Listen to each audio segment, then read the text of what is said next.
the fasting, the charity, the reading of the Quran, all these righteous deeds, they bring the pleasure of Allah. But there are specific acts of worship, if done, the reward of them is the pleasure of Allah. They are mentioned in a hadith that are authentic. All the righteous deeds bring the pleasure of Allah, but there are certain, I will mention 4 or 5, that are mentioned by Rasulullah ﷺ. If you do this, you will get the pleasure of Allah. Number 1, or you want to call it 2A, pleasing your parents. قال رسول الله صلى الله عليه وسلم رضا الله في رضا الوالدين وسخط الله في سخط الوالدين. The pleasure of Allah is by the pleasure of your parents, and the wrath of Allah is by the wrath of your parents. Are your parents pleased with you? I'm so happy to see all these youth. Are your parents pleased with you? That is the easiest route to get to the pleasure of Allah Azza wa Jal. Are your parents pleased with you? Ask yourself, and you're the only one who can answer this. As a matter of fact, you and your parents. Are they pleased with you? Are you doing everything you can handle to make sure that they're happy with you? Are you going out of your way to please them? Because sometimes, Sheikh, you don't know what my parents do to me. I understand. Sometimes there are parents who abuse parenthood. But that should not lead you to be a haq, to disrespect them and dishonor them. Why? Because Allah Azza wa Jal said, وَوَصَّيْنَا الْإِنسَانَ بِوَالِدَيْهِ.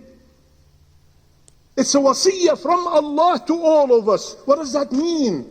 That means even if my parents are not fair, I'm doing it because Allah ordered me. It's an act of worship.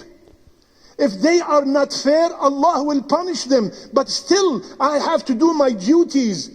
This is an act of worship. Fasting in August is not easy. But I cannot say, Ramadan is now in August, it's too hard. I have to fast. Similarly, even if my parents are not doing me right, I still have to respect them and honor them, because it's an order from Allah Azza wa Jal. Are your parents pleased with you?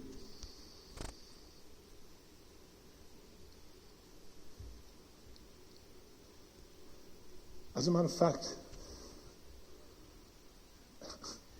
if you take this khutbah seriously, after this khutbah, if your parents are still alive, text them or call them. Mama, are you pleased with me?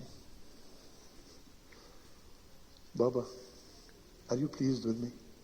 Because Baba, Mama, I cannot afford it. I cannot afford to die and you're not pleased with me. No matter what it is, please, Mama, forgive me. I have messed up. Please forgive me. Do it before they are gone, and then you wish, Ya Allah, bring them back so I can kiss their hand and ask them for forgiveness. And then it's too late. Second, suppressing your anger. قال رسول الله صلى الله عليه وسلم من كظم غيظه ولو شاء أن يمضيه أمضاه ملأ الله قلبه رضا يوم القيامة. Whomsoever suppress his anger at the time when he has the means to act upon it. Sometimes you're angry and you cannot do anything about it. No. I am the boss. I can't fire. I am the father. I am the principal. I am the imam. I am the president. I am the emir. And you held your anger. You controlled your anger. Rasulullah ﷺ said, Allah will fill his heart with rida, with pleasure, his pleasure on the day of judgment, when we really need it the most. Controlling the anger.